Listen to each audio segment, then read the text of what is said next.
दिल्ली में मायावती का प्लान, विरोधी क्यों है परेशान। साथियों, बसपा सुप्रीमो ने दिल्ली जीतने के लिए, दिल्ली में अपनी सरकार बनाने के लिए, दिल्ली में खोया हुआ जनाधार प्राप्त करने के लिए जो प्लानिंग बनाई है, जो योजना बनाई है, उससे जितने विरोधी हैं, चाहे वो कांग्रेस हो, चाहे आम आदमी पार्टी हो, चाहे सपा हो, चाहे भाजपा हो, सभी परेशान हो गए हैं, सभी के पसीने छूट गए हैं, सभी त्राही त्राही चिल्ला रहे हैं। ऐसा क्यों? बसपा सुप्रीमो ने दिल्ली को 5 भागों में बांट दिया है। 5 भागों में बांटकर 5 प्रभारी नियुक्त कर दिए हैं और उन प्रभारियों की जिम्मेदारी दी है कि अपने अपने क्षेत्र में जितने विधायक क्षेत्र हैं वहां से किसी का टिकट खुद कंफर्म नहीं करेंगे। 4 प्रत्याशियों का पैनल बना करके वो भेजेंगे। इसमें जो सेंट्रल टीम, मेन टीम होगी, वो निर्णय लेगी किसको टिकट दिया जाए, किसको टिकट न दिया जाए। ये अंतिम फैसला उस टीम के पास होगा। इन प्रभारियों की जिम्मेदारी 4 लोगों के नाम 1 2 3 4 करके भेजना है। तो इससे एक घबराहट पैदा हुई है और बहुजनों के अंदर एक जागृति भी पैदा हुई है और वो कहने लगे हैं बसपा लौटी पुराने राह पर। जिस तरह मानवर काशीराम 3 पैनल लेते थे, 3 सेट जाते थे, 3 लोगों का नामांकन होता था, फर्स्ट, सेकंड, थर्ड, फिर उसकी वो जांच कराते थे। उसी पैटर्न पर अब बसपा सुप्रीमो 4 पैनल लेंगे, 4 नाम का जाएगा 1 2 3 4 और उसमें कौन 1 होगा, कौन 2 होगा, कौन 3 होगा, कौन 4 होगा, ये फाइनल रिजल्ट वहां से जारी होगा। जो फाइनल टीम बनाई जाएगी, वो अभी फाइनल टीम में कौन कौन सदस्य होंगे ये अभी तक क्लियर नहीं है, लेकिन ये 5 प्रभारी तो क्लियर हो गए हैं। ये 5 प्रभारी कौन है ये भी आपको बता दूं कि रणधीर सिंह बेनीवाल, सुरेश आर्य, सुजीत सम्राट, सीपी सिंह और धर्मवीर सिंह अशोक, ये 5 प्रभारी हैं और 70 सीटें हैं। तो किसी को कुछ कम, किसी को ज्यादा, इस तरह 5 प्रभारियों को पूरे दिल्ली का अपने अपने सर्किल का उम्मीदवारों का चयन करने की जिम्मेदारी दी गई है और हार जीत की जिम्मेदारी उन्हीं पर निर्भर करेगी। ये अभी तक होता था कौन हारा कौन जीता, इसकी जिम्मेदारी से वो बचते थे, भगते थे। इस बार उन पर, अगर वो जीतते हैं तो उसका श्रेय उनको मिलेगा, यदि वो हारते हैं तो उसका अपयश उन्हीं प्रभारियों को मिलेगा। ये प्रत्येक प्रभारी की जिम्मेदारी होगी। इसके अलावा टिकट फाइनल जो करेंगे वो बताया अलग टीम बनेगी, उसका अभी घोषणा नहीं हुई है। आकाश आनंद उस टीम में होंगे या नहीं होंगे ये अभी तक निश्चित नहीं है, लेकिन प्रबल संभावना है कि आकाश आनंद उस टीम के एक महत्वपूर्ण अंग हो सकते हैं, महत्वपूर्ण भागीदार हो सकते हैं, लेकिन कन्फर्म नहीं। अब प्रचार का काम इस बार मिशनरी लोगों से कराया जाएगा।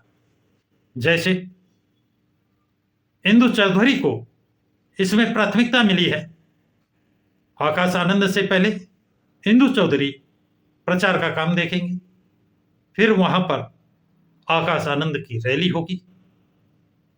ये एक और बहुत ही महत्वपूर्ण कार्य हुआ है। अभी और स्टार प्रचारकों के नाम छाटे जा रहे हैं, मिशनरी स्टार प्रचारक, राजनीतिक स्टार प्रचारक नहीं, मिशनरी लोगों को इस बार चुनाव मैदान में प्रचार के लिए उतारा जाएगा।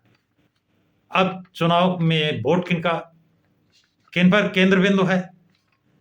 अनुसूचित जाति के वोटरों पर ध्यान दिया जाएगा, अनुसूचित जनजाति के वोटरों पर ध्यान दिया जाएगा, ओबीसी वोटरों पर ध्यान दिया जाएगा, मुस्लिम वोटरों पर ध्यान दिया जाएगा, अदर्स जो जनरल जाति के हैं, जो अंबेडकरवादी विचारधारा के हैं उन वोटरों पर ध्यान दिया जाएगा।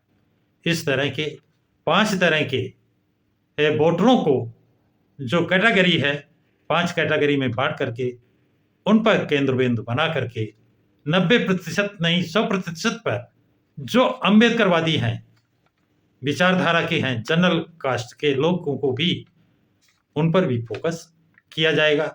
लेकिन एससी पर तो 100%, एसटी पर 100%, ओबीसी पर 100%, मुस्लिम पर 100% प्रयास किया जाएगा। अब सवाल आता है, इसलिए आम आदमी पार्टी बहुत घबराई हुई नजर आ रही है। कांग्रेस की हवा उड़ गई है और भाजपा सत्ते में है। कांग्रेस की हवाइयां उड़ रही हैं। आम आदमी पार्टी ने कांग्रेस से गठबंधन तोड़ लिया है। दूसरा कारण उसका यह है कि अब वो समाजवादी पार्टी को साथ ले रहे हैं, लेकिन समाजवादी पार्टी का दिल्ली में कोई प्रभाव नहीं है और कांग्रेस ने आम आदमी पार्टी को छोड़ा या आम आदमी पार्टी ने कांग्रेस को छोड़ा, ये एक उनका अंतर्कलह की बात है। इस पर मैं ज्यादा बात करना उचित नहीं समझता हूं। दिल्ली में कुल 70 सीटें हैं और 70 सीटों में 12 सीटें रिजर्व कैटेगरी की हैं। पिछले चुनाव में 12 की 12 सीटों पर अरविंद केजरीवाल जीत दर्ज करते थे, लेकिन इस बार इन 12 सीटों पर अरविंद केजरीवाल का खाता नहीं खुलेगा। ऐसा प्रयास जारी है और ऐसा माना जा रहा है, क्योंकि अरविंद केजरीवाल ने बाबा साहब डॉक्टर भीमराव अंबेडकर की फोटो तो ऑफिस में टंगवा कर इन समाजों की वोट तो हासिल कर लिया, लेकिन कुछ सहूलियतें सुविधाएं कोई नहीं थी। यहां तक कि जो अनुसूचित जाति जनजाति के बच्चों का स्कॉलरशिप छात्रवृत्ति आती थी, वो पैसा अन्य मदों में खर्च करने की चर्चा आम जोरों पर चुनाव प्रचार में चल रही है। इतना ही नहीं, अरविंद केजरीवाल ने जब नागरिकता का सवाल उठा था, पुलिस की कार्रवाइयां धड़ाधड़ हो रही थी, मुस्लिम समाज अरविंद केजरीवाल से गुहार लगा रहा था। अरविंद केजरीवाल ने यह कहकर पत्ता झाड़ लिया कि पुलिस उनके अंडर में नहीं है, केंद्र सरकार के अंडर में है। लेकिन जब एक मस्जिद में विवाद आया, वहां के मौलानाओं को मुकदमा कायम करने, उनको जेल भेजने की बात आई, तो अरविंद केजरीवाल सबसे आगे आए और मुकदमा कायम कराया और उन मुसलमानों को जेल भिजवाने का काम किया था। ये बदला, ये फीलिंग से, इस चीज से मुस्लिम समाज जागरूक हो गया कि वोट हमारा लेते हैं और हमारी हेल्प के आने के कहने पर कहते हैं पुलिस हमारी नहीं है, केंद्र सरकार की है। लेकिन उनके खिलाफ मुकदमा कायम करवाने में, कार्रवाई करवाने में अरविंद केजरीवाल बढ़ चढ़कर भाग लेते हैं। तो इसलिए मुस्लिम समाज ने भी अरविंद केजरीवाल को सबक सिखाने का मन बना लिया है। आम आदमी पार्टी का गुप्त समझौता बीजेपी से है, ऐसी बड़ी हवा चल रही है। ऐसी क्यों हवा चल रही है? जब लोगों से वार्ता की गई तो उन्होंने बताया कि इनका गुप्त समझौता यह है कि एमएलए का चुनाव, विधानसभा का चुनाव अरविंद केजरीवाल के पक्ष में होगा और लोकसभा का चुनाव बीजेपी के पक्ष में होगा। और इसकी नजीर देते हैं, इसका उदाहरण देते हैं कि पिछले 2 चुनाव लोकसभा का देखें कि 7 की 7 सीटें भारतीय जनता पार्टी के पक्ष में जाती हैं और विधानसभा की सभी सीटें 2-4 को छोड़कर सब आम आदमी पार्टी के अरविंद केजरीवाल के पक्ष में जाती हैं। इस बात में भी जनता को दम दिखाई देने लगा है और जनता इस पर प्रश्न चिन्ह लगा रही है, लेकिन भय भी सता रहा है, डर भी है कि बंद ना कर दिए जाएं। इसलिए कोई आदमी खुलकर इस बात को कहने को तैयार नहीं है, लेकिन उनके मन में ये बात जरूर घर कर गई है। क्या अरविंद केजरीवाल और बीजेपी एक दूसरे के सहयोगी हैं। आगे बात करते हैं कि राम मंदिर जब बना था तो अरविंद केजरीवाल ने हिंदुओं को, उन हिंदुओं को, मनवादी हिंदुओं को अयोध्या फ्री में घुमाया, खाना पीना नाश्ता किराया भाड़ा सब फ्री में। लेकिन जो दलित समाज के लोग थे, अनुसूचित जाति के लोग थे, अनुसूचित जनजाति के लोग थे, जो गौतम बुद्ध को मानते थे, उनको अरविंद केजरीवाल ने उनके धर्म स्थानों पर एक को भी नहीं भेजा। और यानी बौद्ध धर्म को मानने वालों को, जैन धर्म को मानने वालों को, ईसाई धर्म मानने वालों को ये सुविधा नहीं थी। अब बात करते हैं मुस्लिम समाज के, जो मदरसे चलते हैं, जो अध्यापक थे, मौलवी थे, उनका वेतन नहीं दिया है। उनका वेतन नहीं दिया है अरविंद केजरीवाल ने।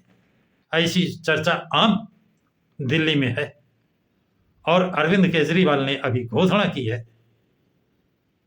कि जो मंदिरों के पुजारी हैं, यदि उनकी सरकार बनती है तो उनको 18,000 रुपये प्रति माह देंगे, जिसके कारण मुस्लिम समाज, एक तो वो मस्जिद में मुकदमा कायम कराने का, दूसरा मौलवी और मदरसों के अध्यापकों का जो वेतन देय है वो नहीं दिया गया, और मंदिर के पुजारियों के लिए 18,000 रुपये महीने वेतन देने की घोषणा, ये आग में घी डालने का काम कर रहा है। इसी तरह अनुसूचित जाति यानी दलित समाज के लोग, अनुसूचित जनजाति के लोग, आदिवासी लोग, इन दोनों को बाबा साहब की मूर्ति कार्यालय में टांग कर इनका वोट तो ले लिया, लेकिन इनके बच्चों को छात्रवृत्ति नहीं दी गई। ये घोर असंतोष व्याप्त है अनुसूचित जनजाति में, अनुसूचित जाति में, मुस्लिम समाज में, बौद्ध समाज में। तो ये सब चीजें अरविंद केजरीवाल के लिए बहुत महंगी साबित हो रही हैं। अब ऐसे में अरविंद केजरीवाल कांग्रेस से भी दूरी बना लिए। अब देखना यह है, और इन वोटरों पर मायावती ने अपना फोकस जमाया है, इन पर विश्वास कायम करने का प्रयास उनका जारी है। ये 5